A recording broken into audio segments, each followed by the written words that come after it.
시청해 주셔서 감사합니다. 베트남, 인도네시아 주식 투자 실전 가이드북 저자 김재욱입니다.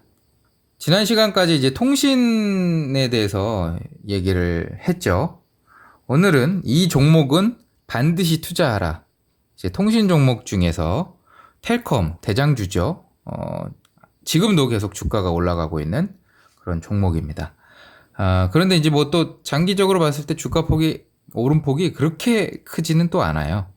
어찌됐건 시작을 한번 해보겠습니다. 종목 코드는 TLKM이고요. 개발도상국이라면 어디든 마찬가지겠지만 인도네시아 또한 국가 주도의 개발 계획에 의한 인프라 구축 및 육성 산업 진흥 정책이 존재한다. 인도네시아는 경제발전 마스터 플랜 MP3EI 어렵네요. 이것을 2011년 발표하여 2025년 완성을 목표로 추진하고 있다. 이 마스터 플랜의 대부분은 인도네시아의 6개 회랑을 개발하는 것이 목적이다. 아마 이게 조금 변경이 많이 됐을 겁니다. 왜냐하면 정권이 바뀌었기 때문에 거기 맞춰서 수정이 된 걸로 알고 있고요. 인도네시아 전역을 허브도시, 산업단지, 공항, 도로, 철도, 항만 발전소, 통신 등의 인프라로 연결하여 지역의 균형 발전을 이룬다는 것이다. 특히 자바섬의 개발에는 자카르타 인근 지역인 자보데타백의 개발과 자카르타를 연결하는 3개의 허브 계획이 포함되어 있다. 이게 자보데타백이라 그래서 우리나라로 치면 경기도권까지 합한 걸 얘기하고요. 수도권이라고 보시면 됩니다. 자바섬 개발의 중점 육성 산업으로는 음식료, 섬유, 운송장비, 조선, 정보통신, 방위산업이 있다. 이 중 필자는 우리에게 익숙한 정보통신 산업에 대해 이야기해보겠다. 우선 필자가 처음 접한 인도네시아의 통신 환경은 매우 실망스러웠다. 3G 서비스를 이제가 시작한 상태인데다 인프라 구축이 미비해 곳곳에 연결이 끊기거나 데이터 다운로드 속도가 터무니없이 느렸다. 장난 아닙니다. 메일을 열어볼 수가 없어요. 이게 이제 그 인도네시아 경제발전 마스터 플랜 6개의 경제 회랑에 대한 건데요. 이렇게 축들이 이렇게 쭉 구성이 돼 있는 겁니다. 이게 아마 많이 수정이 됐을 거예요. 실제로 최근에 요 부분이죠. 동칼리만탄 지역의 행정수도 이전을 확정해서 발표를 했죠. 아마 저는 이제 세종시처럼 행정수도로 개발이 될 거라고 믿고 있고요. 뭐 이것 때문에 자카르타 그럼 망하는 거 아니냐 뭐 이러시는 분들이 또 있더라고요. 네, 그거는 이제 서울이 세종시 때문에 망하는 거 아니냐라고 걱정하는 것과 같은 얘기입니다. 그런 거는 전혀 걱정하지 않으셔도 되고요. 뭐 자카르타가 물에 가라앉는다 뭐 이런 얘기 또 있는데 뭐 50년째 그 얘기가 나오고 있고 2050년에는 완전히 물에 잠긴다 그러는데 지금도 자카르타에는 대기업들이 초고층 빌딩을 막 지어대고 있습니다. 그들이 바보는 아니겠죠. 네. 그리고 네덜란드 같은 경우에는 지금 100년째 가라앉는다는 얘기가 나오고 있죠. 네. 그 정도 수준이 될 거면 이제 한반도도 거의 절반은 물에 잠길 거라고 생각이 됩니다. 아무튼 뭐 그런 쓸데없는 걱정하시느라 에너지 낭비는 안 하셨으면 하고요. 또 그런 거를 걱정하시는 분들이 있을까봐 이렇게 이번 기회를 통해 말씀을 드립니다. 필자가 인도네시아에 처음 갔을 무렵 한국에서도 4G 서비스가 한창 진행 중이었지만 필자는 그때까지 3G 서비스만 사용했었다. 그런 필자도 인도네시아의 3G 서비스는 적응하기 힘들었다. 물론 현재는 3G 서비스가 대중적으로 자리 잡아 속도나 안정성 면에서 과거와 비교하기 어려울 정도로 더 좋아졌다. 그렇더라도 엄청 후졌었어요. 지금은 진짜 까무러칩니다. 그때에 비하면요.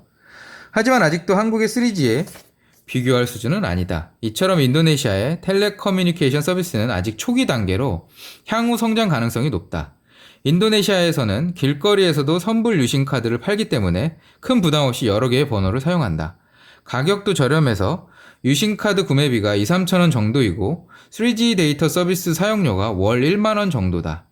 한국 돈 25,000원 정도면 새로운 유심을 사서 무제한 3G 데이터 서비스를 신청한 후 남는 충전 잔액은 통화에 사용할 수 있다. 한국도 이렇게 한다라고 얘기가 많이 나왔었죠. 근데 있으나 마나한 정책입니다. 휴대폰을 바꿀 때마다 유심을 바꾸라고 강매를 하죠. 이거 진짜 바꿔야 되는지 모르겠는데 바꿔야 된다라고 얘기를 하죠. 왜냐면 거기서라도 남겨야 되는 것 같아요. 근데 뭐 해외여행 자주 다녀보신 분들은 잘 아시겠지만 다 그냥 현지 유심 사서 끼죠. 그냥 뭐 이 통신사 갈 필요도 없이 그냥 마트 같은 데서 그냥 팝니다. 그냥 그거 사다가 껴서 쓰면 되는데 우리나라만 아직도 많은 제한이 있는 것 같아요. 물론 이제 우리나라도 그런 것들이 사설 업체들에서 나온 것들이나 아니면 편의점에서 파는 게 있는지 모르겠는데 한국 사람들은 뭐 다 그냥 월 이용료 내고 쓰죠. 이와 같은 계산법은 외국인이었던 필자의 사용액이었고 실제 현지인들은 월 1만원에서 2만원 정도의 휴대폰 요금을 지불한다.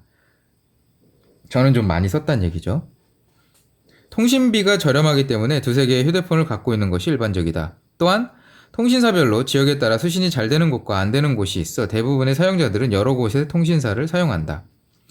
인도네시아 통신 시장의 똑같은 얘기를 앞에서도 하고 여기서도 반복했네요. 이런 것들이 이제 좀 서툴렀죠. 당시에는 잡아낸다고 잡아냈으나 인도네시아 통신 시장은 통신 3사가 시장을 독점하고 있는 한국과는 다르게 11개의 통신사가 존재한다. 이 중 상위 5개 업체가 통신 시장의 90%를 장악하고 있다.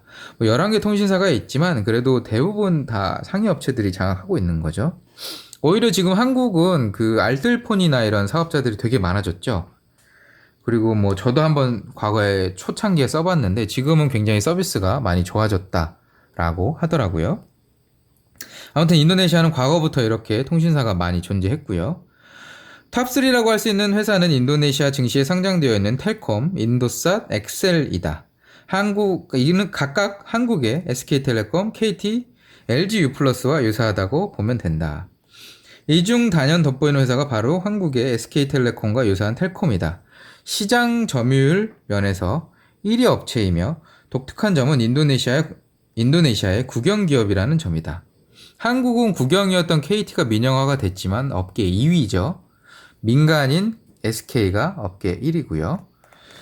인도네시아는 국영기업이 1위고 아직도 그렇습니다. 인도네시아 경제가 국가주도의 경제 발전을 추구하고 있는 상황에서 민간 기업이 1위의 국영 기업에게 상대가 되겠는가? 실제로 텔콤은 통신 인프라 구축, 정보통신 산업 육성, 텔콤 대학 운영, 반둥 테크노파크 운영 등 국가에서 진행하는 사업에 주도적으로 참여하고 있다. 향후 이에 따른 수혜를 고스란히 받을 것으로 필자는 예측하고 있다. 예를 들어 인도네시아 정보통신 산업 텔레커뮤니케이션 분야는 2014년까지 1조 루피아 이상을 투자하여 66억 달러 수준의 수출 달성을 목표로 하고 있다. 고용 또한 11만 명 수준으로 늘릴 예정이다. 장기적으로는 2025년까지 3조 1200억 루피아를 투자하여 수출 195억 달러, 고용 33만 명을 달성하는 것을 목표로 한다. 어마어마한 수치네요. 네. 물론 이러한 투자 계획은 통신장비 개발 등 장비 제조와 소프트웨어 분야를 중심으로 하고 있다. 하지만 계획이 순조롭게 진행된다면 서비스 산업 분야의 생산성과 질도 함께 향상될 것이다. 텔콤에서 개발하고 연구하는 만큼 텔콤이 가장 많은 혜택을 누릴 것이다. 실제로 이런 반등 테크노파크에서 육성된 기업들이나 이런 것들을 텔콤에서 많이 인수를 했고요. 텔콤 대학을 나온 친구들은 텔콤에 많이 입사를 했겠죠. 또한 인도네시아는 18,000여 개가 넘는 섬으로 구성되어 있는 특성으로 유선전화보다는 무선전화의 성장이 무섭도록 빠르게 진행되고 있다. 인도네시아 산업부에 따르면 현재 인도네시아의 휴대전화 사용자는 2억 5천만 명을 넘어 인구수보다 많은 휴대전화 보급률을 보이고 있다. 여러 대의 휴대전화를 사용하는 인구가 전체 사용자의 30%에 달하기 때문이다. 더군다나 2015년에는 3억 9천만 대의 휴대전화 사용이 예상된다.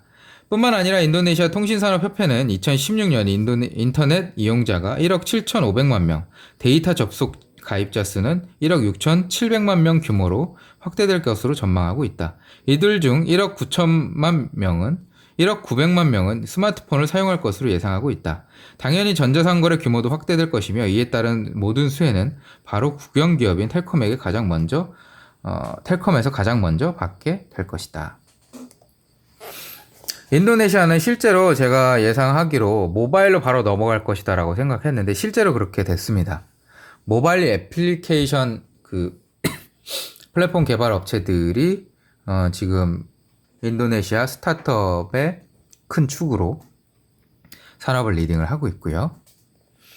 인프라 투자와 함께 성장할 국영통신사 텔콤에 투자하자. 텔레커뮤니카시 인도네시아 이하 텔콤은 인도네시아의 가장 큰 텔레콤 네트워크 제공업체다. 총 발행 주식의 53%를 인도네시아 정부가 소유하고 있는 국영기업이다. 뿐만 아니라 인도네시아 전체 휴대폰 가입자의 45%에서 50%의 시장 점유율을 보이고 있다. 텔콤은 인도네시아의 마켓캡 기준 가장 큰 회사들 중 하나이며 텔콤 그룹을 모회사로 두고 있다. 텔콤 그룹은 텔레콤 외에도 멀티미디어, 부동산 금융 서비스업 분야 등의 사업을 영위하고 있다. 특히 무선전화 사업을 담당하고 있는 자회사 텔콤셀의 매출 기여도가 가장 큰 편이다. 텔콤의 주식은 인도네시아 증권거래소뿐만 아니라 뉴욕 증권거래소, 런던 증권거래소 등에서도 거래가 되었으나 런던 증권거래소에서는 2014년 6월 5일 철수했다. 이게 아마 그 ADR 형태로 거래되는 거를 얘기를 할 겁니다. 미국에서 거래가 되면 ADR이죠. 텔컴은 상당히 넓은 범위의 통신 서비스를 제공하고 있다. 유선, 무선, CDMA, GSM, 네트워크, 인터넷, 데이터 서비스 등을 제공한다. 뿐만 아니라 정보, 미디어, 에듀테인먼트, 클라우드 서비스, 서버 운영, 온라인 결제, IT 선도자, IPTV, 이커머스, 포털 서비스 등 종합 IT 통신 서비스 회사라고 할 수 있다. 요건 많이 구조조정이 됐을 겁니다, 현재. 최근에는 회사의 규모가 커짐에 따라 국내 산업만으로는 시장이 좁다고 판단하여 2013년부터 미얀마, 마카오, 홍콩, 말레이시아, 대만, 싱가포르, 미국 등 해외 시장 진출에 박차를 가하고 있다. 네, 뭐 통신 서비스 가입자 수에 대해서 나와 있는 건데요. 요거는 그냥 한번 참고로 보시면 될 것 같고요. 이 당시 블랙베리도 있죠. 당시만 하더라도 많이 썼기 때문에. 한국은 잘 없었죠. 근데 인도네시아는 거의 블랙베리가 대세였습니다. 제가 현지 있을 때. 총 가입자 수를 나타낸 표에서 확인하듯이 선불 가입자 수가 전체 가입자 수의 98%가량 차지하는 것을 알 수 있다. 이게 우리나라와 완전 다른 거죠. 지금은 모르겠어요. 어떻게 됐는지. 2013년 사업보고서에 따르면 선불 가입자 수의 1억 3천만 명 정도다. 데이터 통신의 발달로 데이터 수익률이 증가하면서 음성 통화 및 문자 서비스 수익률은 감소할 것으로 예상했다. 하지만 실제로는 2014년 1분기에 음성 서비스는 4%, 문자 서비스 또한 전분기 대비 3% 상승을 기록했다. 요거는 아마 지금은 감소했을 겁니다. 많이. 이는 휴대전화 가입자 수가 지속적으로 증가하면서 전통적인 수익원인 음성, 문자 서비스 또한 계속해서 수익 창출에 이바지하고 있음을 추론할 수 있다. 과거에는 그랬을 수 있죠. 아직도 못 쓰는 분들은 이렇게 문자라던가 뭐 통화로 했으니까. 아마 지금 여기도 뭐 무료 전화 이런 걸로 많이 바뀌었을 거예요. 여기에 급증하는 데이터 사용으로 데이터 사용 수익까지 추가로 얻을 것으로 기대된다. 텔콤의 수익 성장률을 살펴보자. 수익은 지속적으로 증가하고 있으며 성장률은 2009년을 기점으로 급격한 감소세를 보인다. 그러나 성장률 자체가 감소했다는 거죠. 성장이 감소했다는 게 아니고요. 그러다가 2014년쯤 차츰 회복세를 보이고 있다. 이는 3G 서비스망 확대를 위한 인프라 투자 때문이다. 또한 데이터 수익률을 살펴보면 2016년 예측치였고요.까지 급속한 증가세를 보일 것으로 메이뱅크는 예상하고 있다. 전체 매출의 기여도 비중을 살펴보면 아직까지 음성통화 수익률이 38%로 가장 높은 비중을 차지한다. 그 다음으로 모바일 데이터 비중이 20%로 두 번째 높은 비중을 차지하고 있다. 요건 뭐 당연히 바뀌었을 거라 믿습니다. 전 세계적으로 모바일 요건 한번 보시고요. 제가 이렇게 쭉 해놓은 것들을 그래프로 나타낸 거니까. 모바일 산업은 데이터 중심 산업으로 이동이 일어나는 것과 마찬가지로 인도네시아 텔콤의 경우도 음성 SMS 성장률은 축소세를 보이고 있으며 데이터 성장률을 점차 높아지고 있는 상황이다. 뭐 이용자 증가수, 이용자 비중 뭐 이렇게 보시면 될 것 같아요. 스마트폰 이용자가 이제 2016년도 프레딕션 예측치가 61% 정도였는데 지금은 뭐 다 쓰겠죠, 거의 대부분. 뿐만 아니라 2014년 하반기 기준 텔콤 가입자 중 스마트폰 이용자가 3,500만 명으로 지속적인 증가율을 보이고 있다.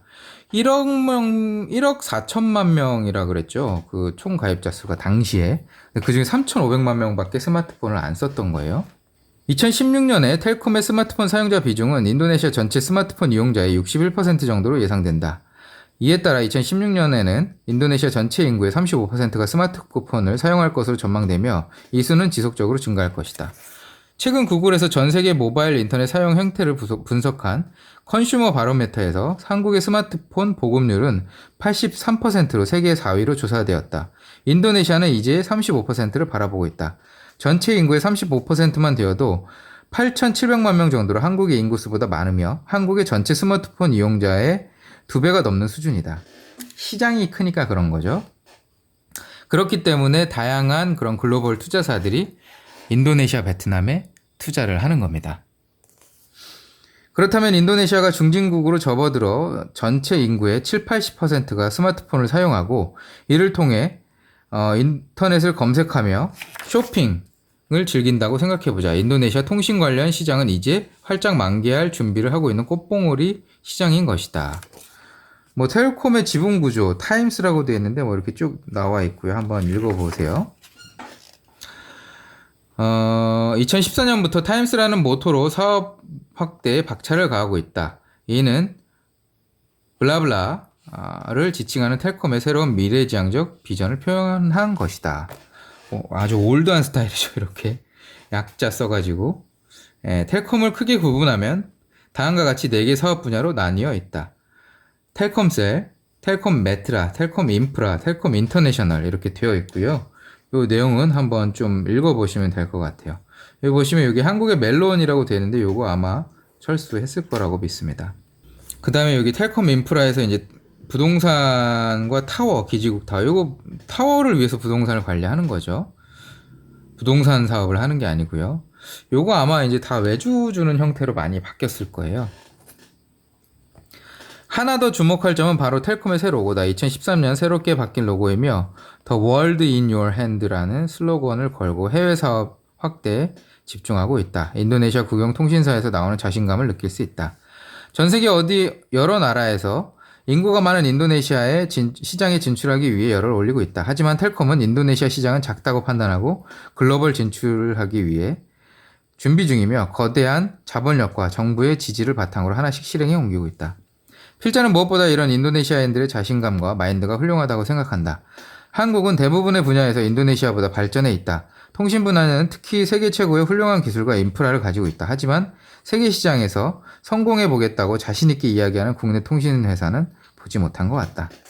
네, 뭐 텔콤의 지난 흐름 나와 있고요. 이렇게 쭉 가다가 여기 급락하는 부분이 있는데 요거는 급락이 아니고 그겁니다. 그 스톡 스플릿이라 그래서 주식 분할을 한 거예요.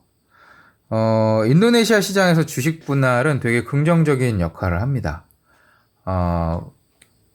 이제 주당 액면가죠. 그게 큰 종목들은 이제 분할할 가능성이 향후에 높아지는데, 그런 기업들의 사례들을 실제로 저희가 많이 알고 있습니다. 실제로 텔콤도 그 이후에 주가가 많이 올랐고, 제가 이제 두 번째 책에서 소개한 종목들 중에 한 종목도 그렇게 해서 주가가 굉장히 많이 오른 종목들이 있습니다.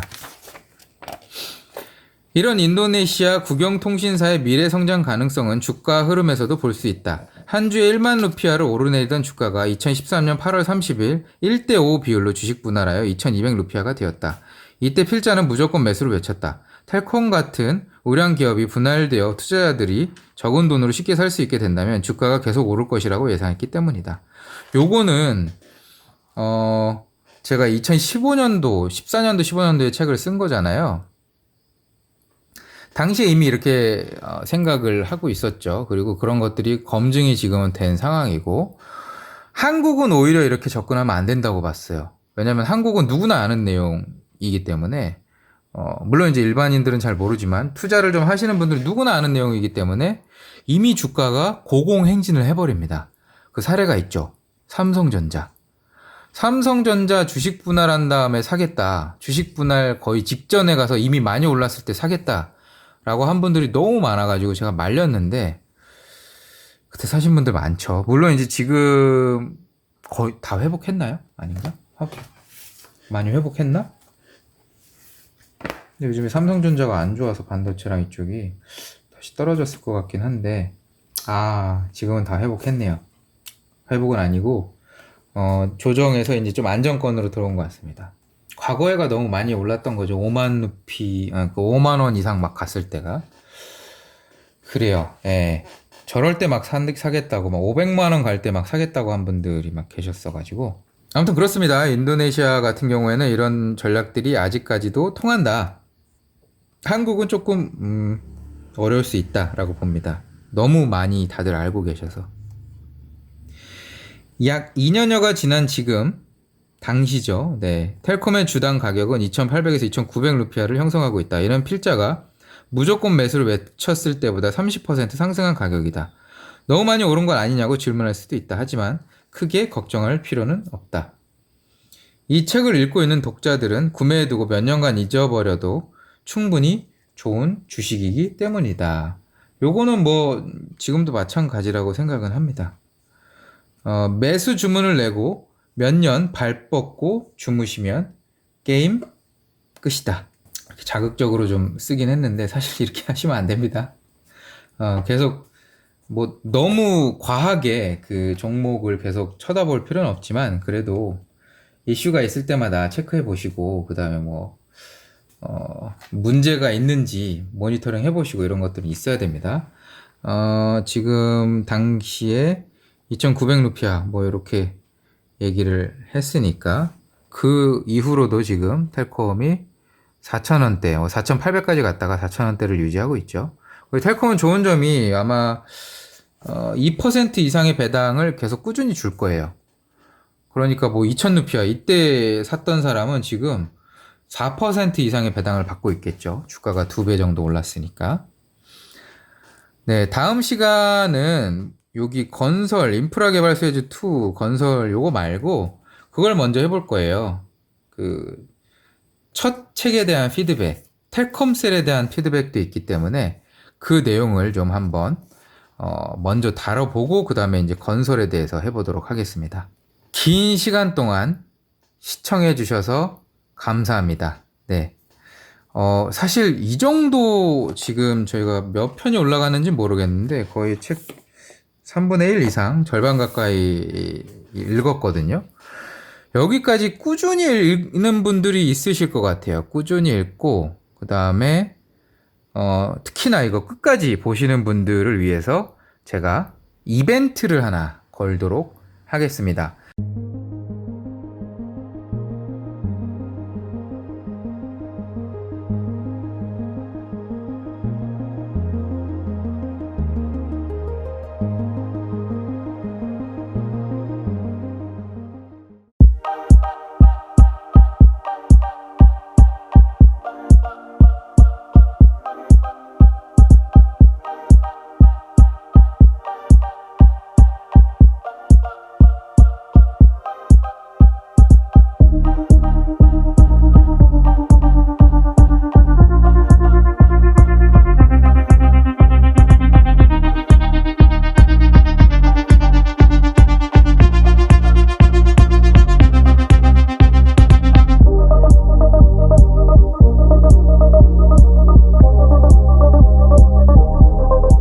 당연히 구독과 좋아요, 알람 설정을 해주신 분들이 이 이벤트를 받아 가실 거라고 생각을 하고요.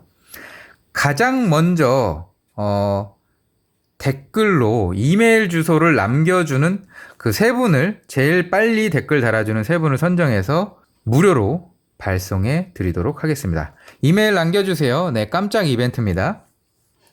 네, 끝까지 시청해 주셔서 고맙습니다. 안녕.